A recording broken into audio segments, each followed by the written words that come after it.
Chapter 14. The Black Lake. That night, Medwin prepared a feast for the travelers. The disorder left by the breakfasting bears had been cleared away. The cottage was snug and neat, though even smaller than Caer Dallben. Terran could see that Medwin was indeed unused to entertaining human visitors, for his table was barely long enough to seat them all, and for chairs he had been obliged to make do with benches and milking stools. Medwin sat at the head of the table. The fawn had gone to sleep, but the wolves crouched at his feet and grinned happily. On the back of his chair perched a gigantic, golden-plumed eagle, watching every movement with sharp, unblinking eyes.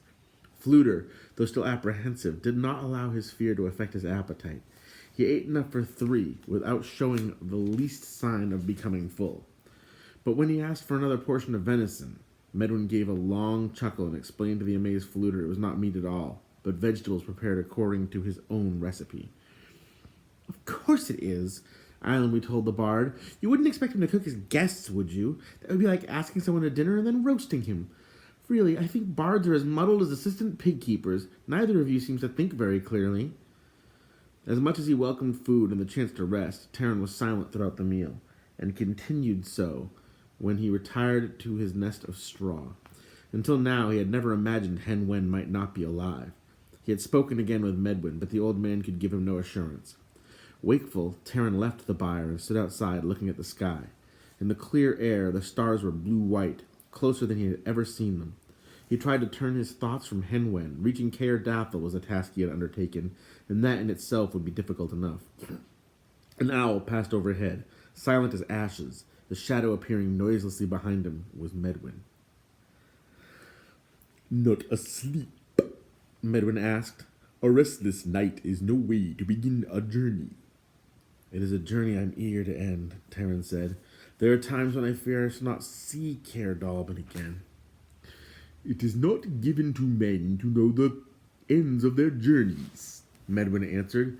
"It may be that you will never return to the places dearest to you. But how can that matter if what you must do is here and now?"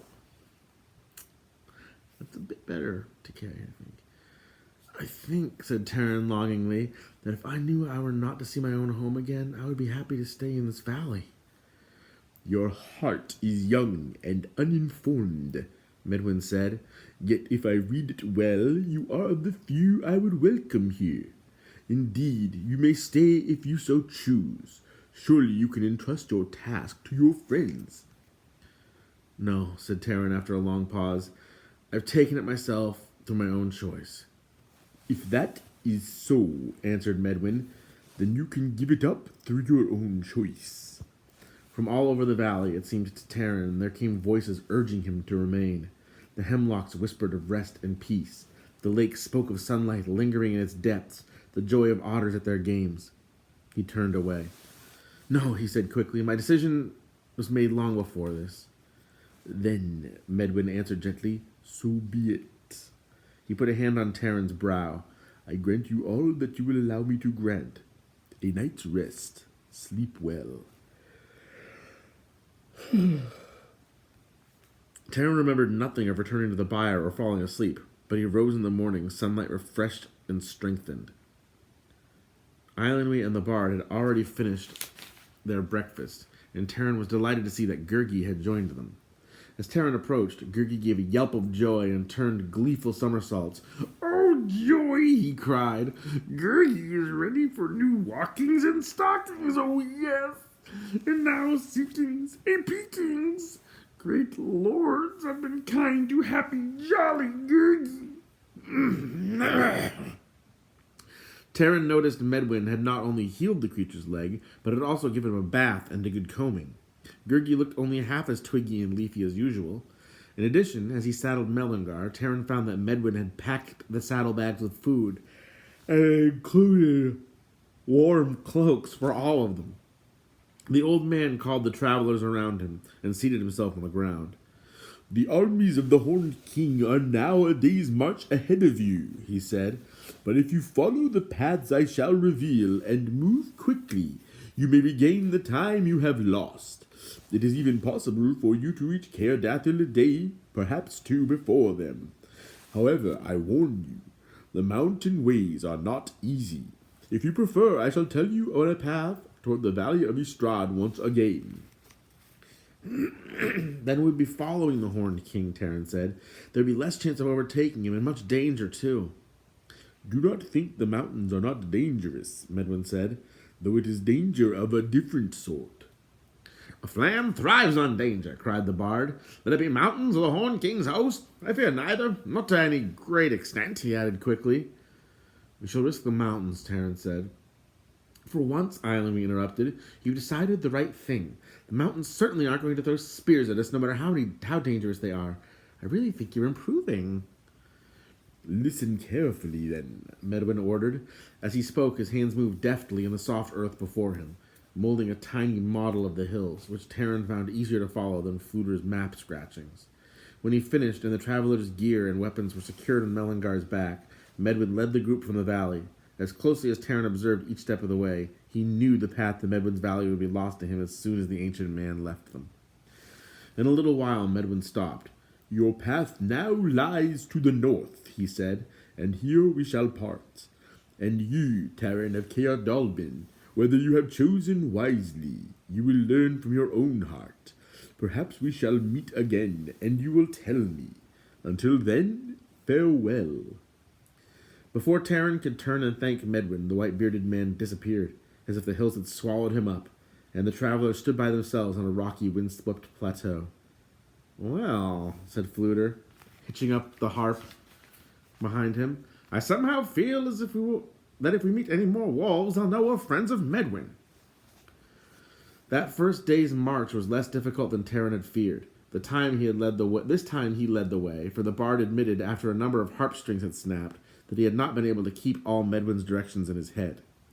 They climbed steadily until long after the sun had turned westward, and though the ground was rough and broken, the path Medwin had instructed lay clearly before them. Mountain streams, whose water ran cold and clear, made winding lines of sparkling silver as they danced down the slopes into the distant valley lands. The air was bracing, yet with a cold edge which made the travelers grateful for the cloaks Medwin had given them. At a long cleft protected from the wind, Terran signaled a halt. They had made excellent progress during the day, far more than he had expected, and he saw no reason to exhaust themselves by forging a march during the night. Tethering Melangar to one of the stunted trees that grew in the heights, the travelers made camp. Since there was no further danger from the Cauldron-born, and the hosts of the Horned King moved far below and to the west of the group, Terran deemed it safe to build a fire. Medwin's provisions needed no cooking, but the blaze warmed and cheered them. As the night shadows drifted from the peaks, Eileen lit her golden sphere and set it in the crevice of a faulted rock. Gurgi, who had not uttered a single moan or groan during this part of the journey, perched on a boulder and began scratching himself luxuriously, although, after Medwin's washing and combing, it was more through habit than anything else. The bard, as lean as ever, despite the huge amount he had eaten, repaired his harp strings. You've been carrying that harp ever since I met you, Eileen said, and you've never once played it. That's like telling somebody you want to talk to them, and when they get ready to listen, you don't say anything. You'd hardly expect me to go strumming out airs while those Cauldron warriors are following us, Fluter said. Somehow I didn't think it would be appropriate. But a flam is always obliging, so if you'd really care to hear me play, he added, looking both delighted and embarrassed. He cradled the instrument in one arm, and almost before his fingers touched the strings, a gentle melody, as beautiful as the curve of the harp itself, lifted like a voice singing without words. To Terran's ear, the melody had its own words, weaving a supple thread among the rising notes. Home, home, they sang, and beyond the words themselves, so fleeting he could not be quite sure of them, the fields and orchards of Caerdalbin, the gold afternoons of autumn, and the crisp winter mornings with pink sunlight on the snow. Then the harp fell silent. Fluter sat with his head bent close to the strings, a curious expression on his long face. Well, that was a surprise, said the bard at last.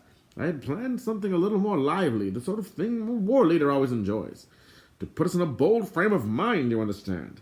The truth of the matter is, he admitted with a slight tone of discouragement, I don't really know what's going to come out of it next. My fingers go along, but sometimes I think the harp plays of itself. Perhaps, Fluter continued, that's why Taliesin thought he was doing me a favor when he gave it to me. Because when I went up to the Council of Bards for my examination, I had an old pot one of the minstrels had left behind, and I couldn't do more than plunk out a few chants. However, a flam never looks a gift horse in the mouth, or in this case, I should say harp. It was a sad tune, Eileen said, but the odd thing about it is you don't mind the sadness. It's like feeling better after you've had a good cry. It made me think of the sea again, although I haven't been there since I was a little girl. At this, Terran snorted, but Eileen paid no attention to him. The waves break against the cliffs and turn into foam, and farther out, as far as you can see, there are the white crests, the white horses of Lear, they call them, but they're really only waves waiting their turn to roll in. Strange, said the bard. Personally, I was thinking of my own castle. It's small and drafty, but I would like to see it again. A person can have enough wandering, you know. It made me think I might even settle down again and try to be a respectable sort of king. Caer Dallben is closer to my heart, Terran said. When I left, I never gave it too much thought. Now I think of it a great deal. Gurgi, who had been listening silently, set up a long howl. Yes, soon great warriors will all be back in their halls, telling their tales with laughings and chaffings. Then it will be the fearful forest again for poor Gurgi to put down his tender head in snoozings and snorings. Gurgi, Terran said, I promise to bring you to Caer Dallben if I ever get there myself. And if you like it and Dallben agrees, you can stay there as long as you want. What joy! Gurgi cried. Honest, toiling Gurgi extends thanks and best wishes. Oh yes, fond, obedient Gurgi will work hard. For now, obedient Gurgi had better sleep, Terran advised, and so should we all. Medwin has put us well on our way, and it can't take much longer. We'll start again at daybreak. During the night, however, a gale rose, and by morning a drenching rain beat into the cleft. Instead of slackening, the wind gained in force and screamed over the rocks. It beat like a fist against the traveler's shelter, then pried with searching fingers as if to seize and dash them into the valley. They set out nevertheless, holding their cloaks before their faces. To make matters worse, the path broke off entirely and sheer cliffs loomed ahead of them. The rain stopped after the travelers had been soaked through the skin, but now the rocks were slippery and treacherous. Even the sure-footed Mellingar stumbled once, and for a breathless moment Terran feared she would be lost. The mountains swung a half circle around a lake black and sullen below threatening clouds.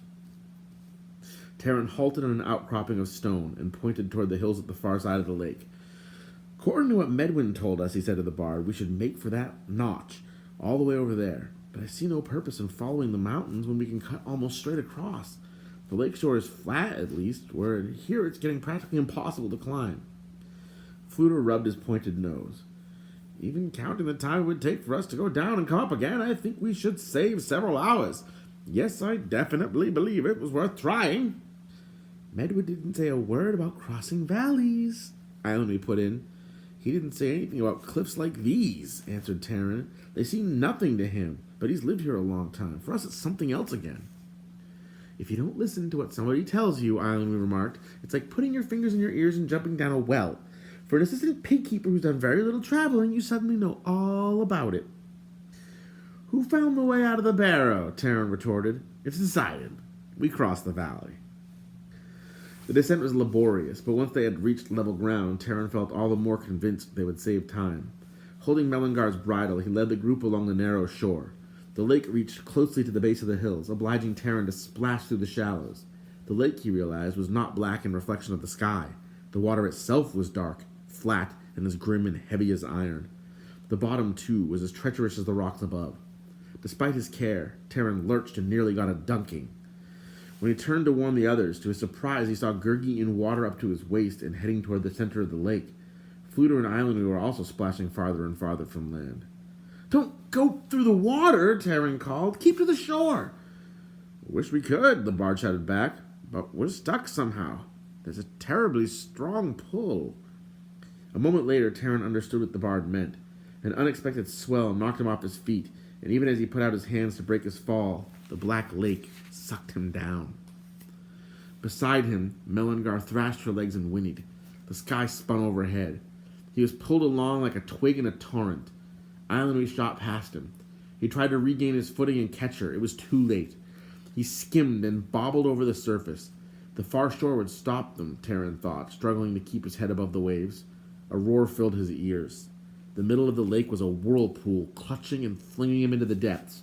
Black water closed over him, and he knew he was drowning.